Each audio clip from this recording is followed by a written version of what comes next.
Hello mga langga! Welcome back to my channel. So ngayon, yung pag-uusapan po natin is about block card. Bakit ba ito nangyayari at kung ano ang dapat nating gawin kapag nangyari ito sa atin. Please stay tuned.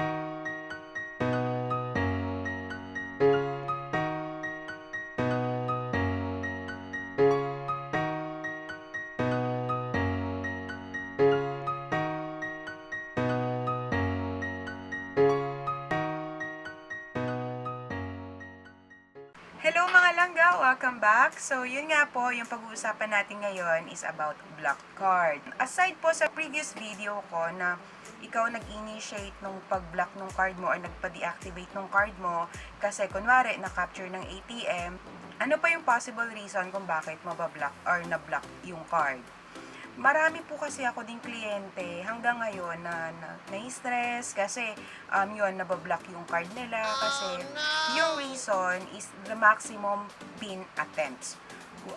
Kunwari, pag nag-withdraw ka, nakalimutan mo na apat ba na PIN or 4 digits ba yung PIN or 6 digits ba or dapat ba 6 digits pero napindot mo isa 4 digits lang, yun, vice versa. Yung maximum attempts po kasi natin sa ATM pag nag-withdraw tayo is hanggang 3 lang.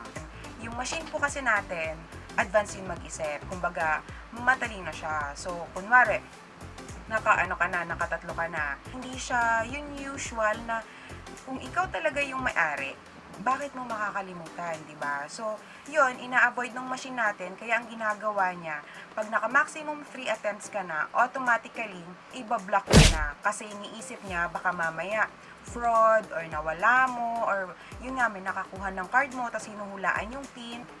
Pag na-block na ng 3 beses, tapos 4th time, naalala mo, ay, ito pala yung PIN ko. Tapos, pinasok mo ulit. Tapos, nagpindot ka.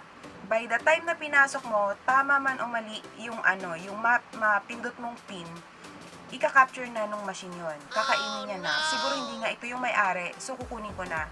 Para at least ma-avoid na yung case ng fraud, ganon. If ever na ma-block yung card natin, kunwari, on 3rd attempt, niluwa pa ng machine, tapos nakuha mo yung card mo. Pero nag-prompt na yung machine na block na yung card mo. Yung gagawin po natin is maghihintay po tayo ng 24 hours. Tapos, after 24 hours, pwede mo na siyang itry ulit.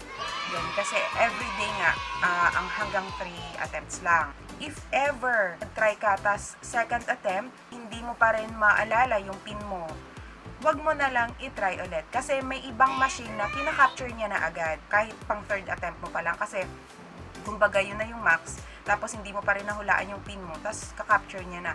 May mga ganong machine po. May mga machine din na pagka third attempt mo, tapos mali pa rin, niluluwa niya pa, pero pag tinry mo ulit on the 4th time, kakainin niya na. If ever na mangyari po yun, wag lang po kayo magpaka-stress kasi magre-resume din siya the following day na pwede mo na siyang gamitin ulit.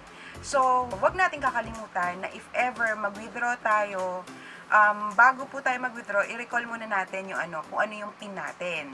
Kung 4 na digits ba or 6 ba, kung ano ba yung pagkakasunod-sunod ng numbers, para maiwasan po natin yung ganong incident, para at least mabawasan yung stress natin. So yun mga langga, kung meron po kayo natutunan, please do like and subscribe kung hindi pa po kayo nakasubscribe sa channel na to, and please click the bell button para po ma-notify kayo ng aking bagong uploads. See you again in my next video. Bye-bye!